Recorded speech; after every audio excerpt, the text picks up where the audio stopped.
So I hope you'll be as excited as I am about our next speaker, who is coming from a fantastic campaign.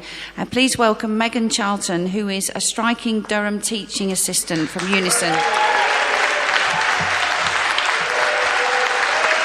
It's like being back in the minor school. Oh.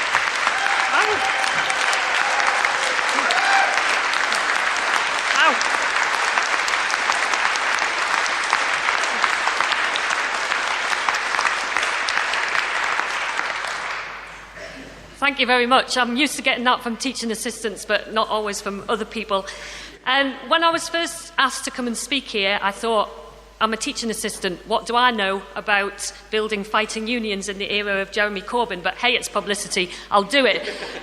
And then when I started to think about it, I thought, actually, building a fighting union is exactly what we've done in Durham. A union of not with a big U, but with a small U, of bringing all the teaching assistants together, no matter what union they're in or whether they're not in a union. That is exactly what we've done, because at the beginning, our unions, with a big U, were not fighting for us. They were just sitting back and allowing it to happen. And they were telling us, as well as the employers, that there wasn't really anything that we could do.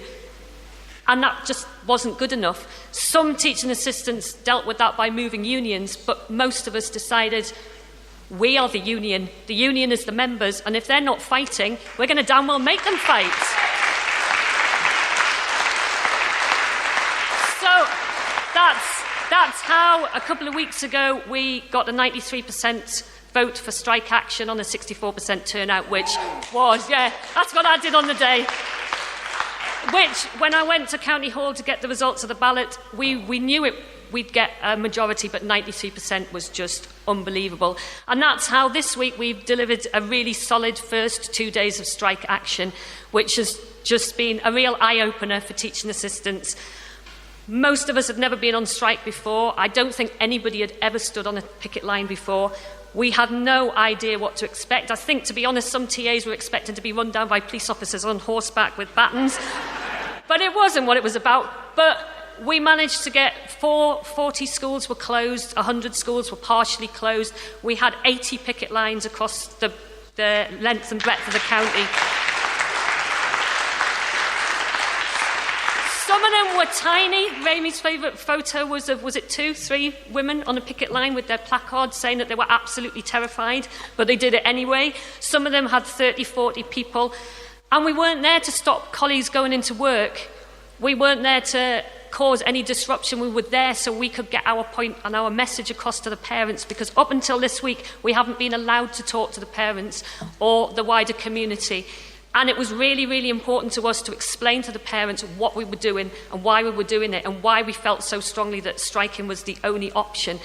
And it was a bit nerve-wracking for a lot of people because they really didn't know what to expect.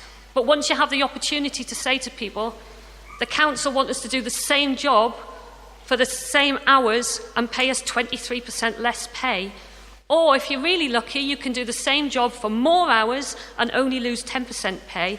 The reaction is exactly, it's shock, it's disgust, it's horror, and it's almost unanimously supportive. So for us to discover the support that's out there from the parents who have been disrupted, and actually the ones in the partially closed schools were the most disrupted because they had to come in and out and pick the kids up, pick them up at lunchtime, bring them back at lunchtime, and that was even worse, but they absolutely supported us. And also from the community, a lot of TAs went out, they picketed in the morning and then they went out into local towns and took leaflets, which we'd had printed, and the support was the same in the towns as well, which was brilliant. So the reaction from the community was fantastic. The reactions from the teaching assistants, I think, was probably even more astounding, because these women, almost all women, apologies to the 4% male teaching assistants, but they felt the confidence that grew and grew, and you could see it through Twitter, you could see it through our Facebook page. They started off really frightened. The week before, it was terrible. The council were trying to divide us. They were throwing everything at us. We were individuals at that point, but this week we were a collective, and you felt the strength of that, and everybody fed on that strength, and it was unbelievable. The reaction from the council obviously was a little bit different. They like to claim that there was very little impact Well, there were 1,000 people on the demonstration on Wednesday, so I find it hard to believe that there was no impact. Even the schools that were open, children were sat in halls watching DVDs. They were kept inside because there were no TAs on playground duty, and certainly they weren't receiving the same quality of education that they would if the teaching assistants were in school. The council did ridiculous things. There was one school, a special school with 31 teaching assistants next to a fire station, and they popped in to use the loos.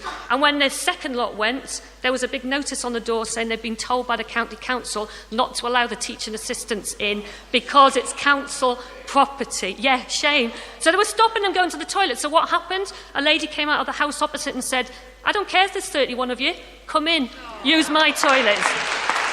Which is brilliant. So all their dirty tactics just aren't going to work.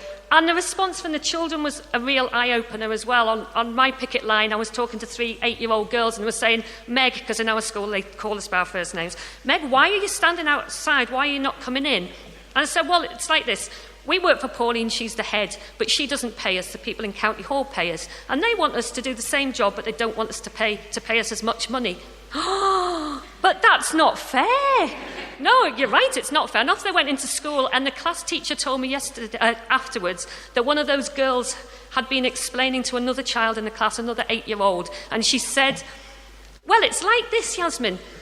If you had £20 for your pocket money to do your jobs, and then next week they said, you've got to do the same jobs, but I'm only going to give you £15, it wouldn't be fair, would it? And that's why they're all outside, which is brilliant. So we're not just us becoming militant and political, but we're doing it for the next generation as well, which is brilliant.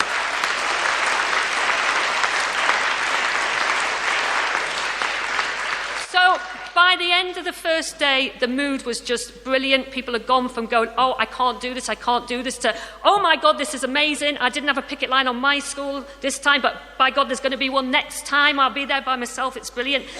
And then the second day, we didn't picket. We went to County Hall to demonstrate. And if we thought day 1 was good, day 2 was absolutely unbelievable. There were over 1,000 people around the roundabout outside County Hall, and we know that because being teaching assistants, we counted them in case anybody got left behind at the end.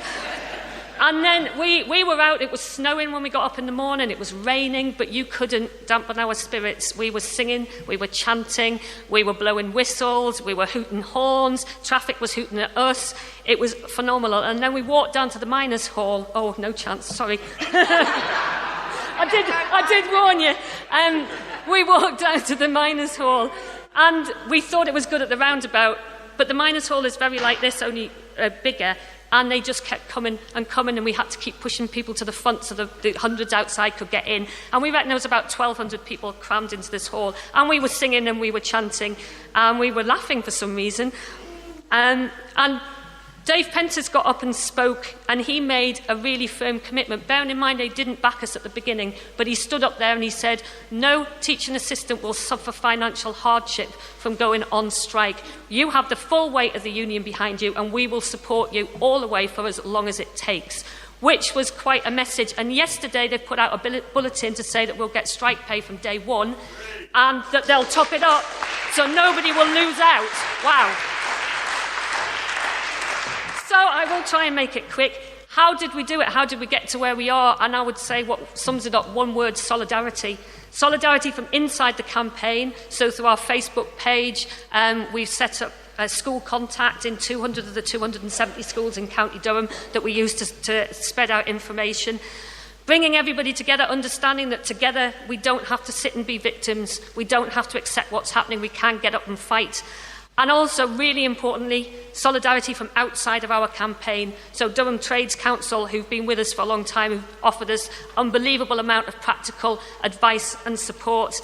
Durham Miners Association, the late amazing Davy Hopper, who said, yeah, you can walk in the Miners' Gala. Just feed in, lasses, just feed in front of a band. Well, there was 700 of us, which was a little bit difficult to feed in, but it was phenomenal. John Burgess in Barnet, who's given us loads of practical advice and support, and would have been here today, but he's standing on the picket line with his striking librarian, so I'm wearing the badge to represent him. And then Aditya Chakrabarty in The Guardian, when he published article in September, which was phenomenal because it took our campaign out there into a wider audience. And our Just Giving page, on the day his article went out, went from £2,500 in the morning to £22,000 by the end of the day, which was phenomenal. And it wasn't just the money, it was the messages of support. It was the first time for many teaching assistants that they realised that people are standing with us. People were leaving messages, your fight's our fight, you have to win. If you win for all of us. And that was amazing for us to hear. So now what do we do now? We are so determined to see this through. I think if we'd stood up on Wednesday in the Miners' Hall and said, let's go out on all-out strike, I think everybody would have been with us. But we're not going to do that yet. But we weren't sure what the support would be like, but we absolutely know now that we can continue with this until the council sees sense. So I'm just going to finish with two little quotes. And one of them's from Eunice Bash, who said, texted the other day, he was with us on the demonstration and in the Miners' Hall on Wednesday, and he said, "In somewhat dark days, they shine a light of hope for us all," which I think is a lovely message. And the other one is Davy Hopper, who was put under enormous pressure by the council and by the unions at the start not to support us, and said, "Tough, I'm supporting them anyway." And his words were, "When working class people are in struggle, we support them." End of story. And that's the solidarity that we've had.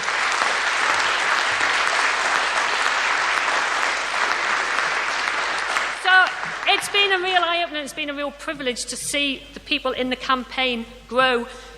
The solidarity thing has been driven massively by our amazing social media team. We have one of our Twitterati here today. People who, had you ever been on Twitter before, Bridget, before this started? No. Most of them hadn't, but they've been trained by Ben Sellers. He's trained an army of Twitterati, and they're out there. They're constantly out there spreading the message. And it's been really pivotal to us getting solidarity within the campaign, but also outside the campaign. So that's what it's all about to us, solidarity. And we're going to keep going, and we're going to do our utmost to win. Thank you.